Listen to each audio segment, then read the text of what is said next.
All right, welcome everybody. So today we're going to be covering lesson 1.4 about online and mobile banking. So this is a relatively, I would say, new feature that has expanded and has changed quite rapidly within the last 10 years. It used to be within the last 5 years there have been major innovations that maybe your parents aren't used to or weren't or don't use. Definitely grandparents. Some grandparents don't use online or mobile banking at all, and they go into old school banks and they deposit stuff. You, ladies and gentlemen, will be moving into a new direction. So whether it's personal or business, this is the new kind of material that I want you guys to think about. Okay, so let's get started. So we're going to look at a different range of things and appreciate how things have been and how they are changing, because sometimes it's good to know about your history or the history of an industry to see how things have changed and made things better along the way. All right, and then we're going to explain what direct deposit is if you've never used it, learn about online bill pay, understand disadvantages and advantages of a digital wallet such as Apple and Google Pay, which I have used both, and then identify ways to protect your checking account. All right, so first thing in the discussion prompt here is, have you used online or mobile banking? If you have, please say yes. And what did you use it for? No. Tell me why or why not, okay? And what has kept you from using it thus far? All right, so go ahead and pause the video and answer those questions, and then we'll go from there. So one of the big key things with this is making sure you guys understand that some of your grandparents and maybe even your parents don't really use online or mobile banking, and that's okay. But as times change for you, you need to understand that there's a lot of flexibility going in this direction. All right, so evolution of personal banking. When you click on this hyperlink, ladies and gentlemen, you get this, which is kind of hard to see. It's an infographic, but for me, if I click on it, I believe, ladies and gentlemen, it expands out. Okay, so it'll actually give you a list. So it starts with the evolution of banking from the 1920s. All right, what I think is kind of cool is it tells you how they used to spend their money in the 1920s and how things have changed over the years. They have allocation of food, housing, apparel, healthcare. So food was 43%.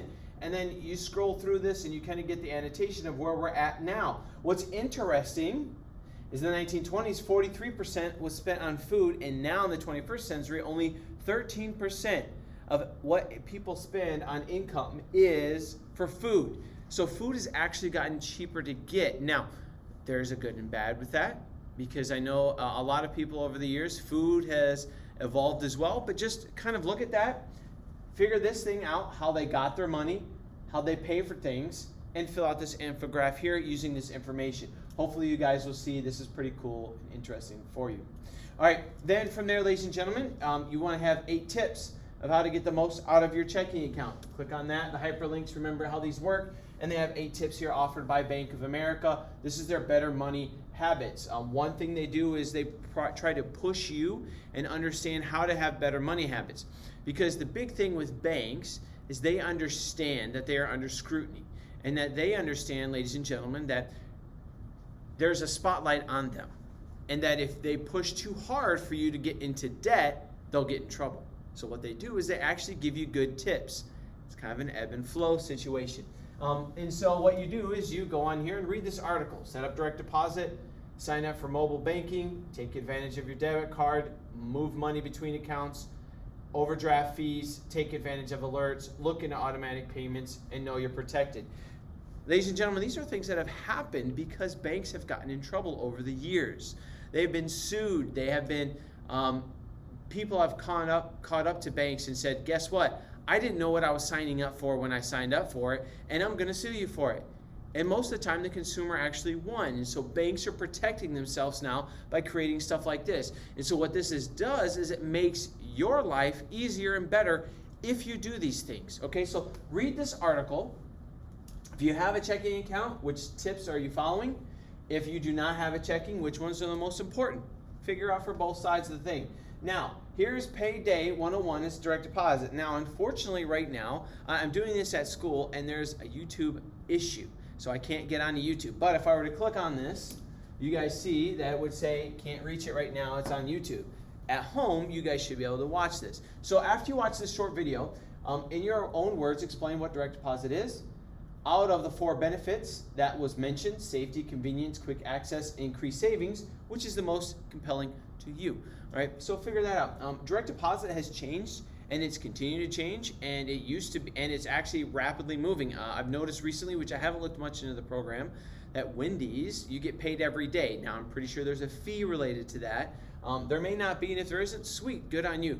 But the payroll process, I think, would be kind of expensive. But most times, direct deposit would be once a week or once every 2 weeks. That's standard pay, and then you go from there. All right, online and mobile banking for all. Okay, when you click on this, ladies and gentlemen, now here's a cool thing. Like we talked about with this lesson, this is the first time it kind of gives you step-by-step directions. The second tip for fully utilizing your checking account is to sign up for mobile and online banking. Press play on the video in the middle of the KeyBank website and then answer the questions. So you go here, here's the middle. If I go down farther, it gives you a kind of a little bit of access to it and some stuff that you don't have to enroll in. We're not asking you to, but click on into here, okay? So here's online banking and here is mobile, okay? It's a little commercial. So after you watch those, figure out what advantages are there, and then why do you think KeyBank would make such an advertisement, okay? Why do you think when I click on this and it would start to play, why would they make an advertisement for this? Well, think about it and kind of understand where they're at and think about it, okay? Think long term. Think how it relates to you as an individual in their teen years, coming out of high school within this next year and moving on into the real world. What is it like?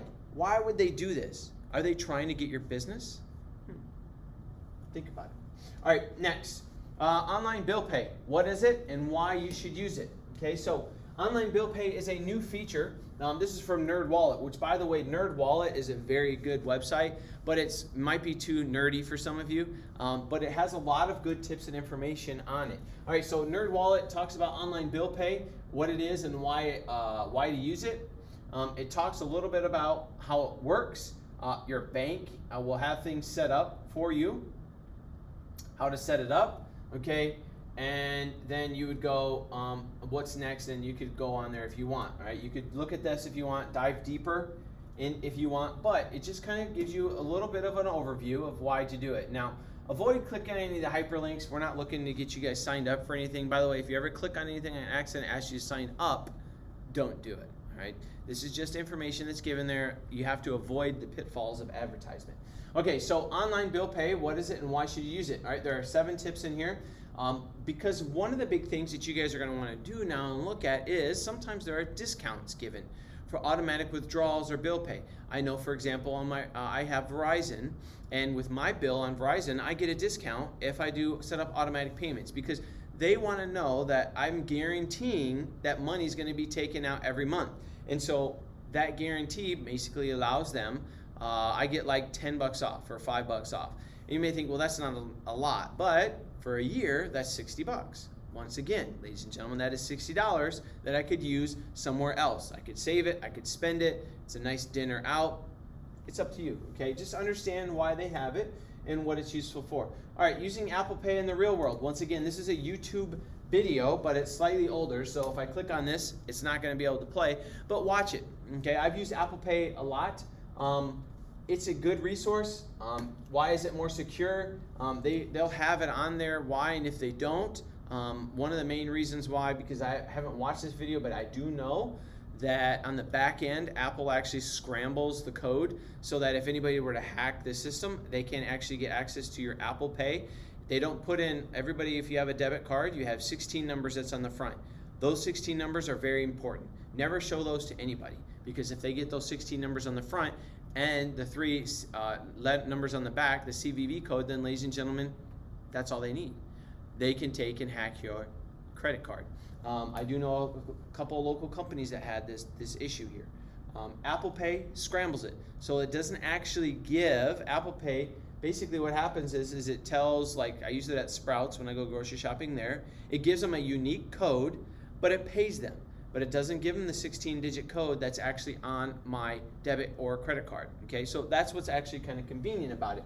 But there are some potential downsides to a digital wallet, so go ahead and think about that and answer those questions as well. All right, 10 online and mobile safety tips, because it's very important, even though you're moving into the realm of mobile and online banking, ladies and gentlemen, that you have to still keep your data safe. That's the number one issue. So here are some tips that they have here. Use strong passwords. Please do not use password 0123. Okay, now I actually won't allow you to do that anymore, but use something that would be, I've seen people change names. Okay, so for example, if I were to use, which I never would, my own first name, okay, it's Jasen, but instead of the E, they change it to a 3, so it'd be capital JAS3N. That's a way you can do it. Okay, now don't ever use your personal name, but if you have a family friend or a dog or maybe an old relative that you can think of, or maybe your best friend, change it. Okay, and write it down and make that a password that's very strong. Be mindful of the numbers that you use. Don't use your social security number or your birthday.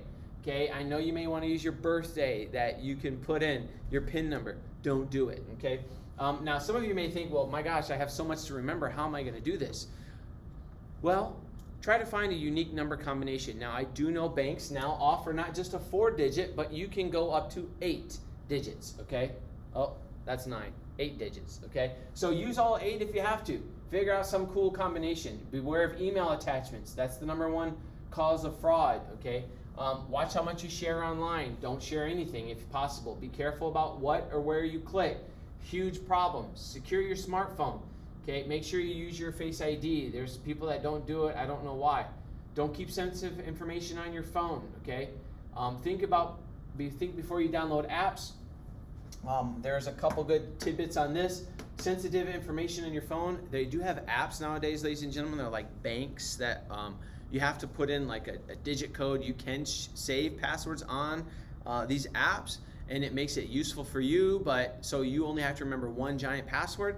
But once again, there's an give or take on that. I do know one gentleman that did that for the longest time, and I believe he still does because he has so many passwords he can't remember, and that's okay. Think before you download apps.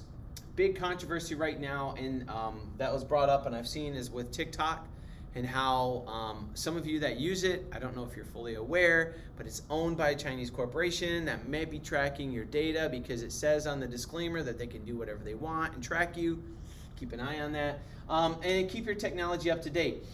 Usually things are brought up. This is like a Windows issue that used to be for the longest time that if you didn't, Windows would always be hacked all the time, constantly. You'd have to have a virus protection program, and it was crazy. All right, exit ticket. Answer these questions, ladies and gentlemen. Give full disclaimers to it, full sentences, and then we'll go from there. The only thing related to this lesson, 1.4, is an exit ticket. So no extra research project this lesson. I might throw a couple things up for it. If it comes up on Canvas, then ladies and gentlemen, please expect to do it. Otherwise, I hope you enjoyed this, and we have one more lesson in this chapter, and then we're done.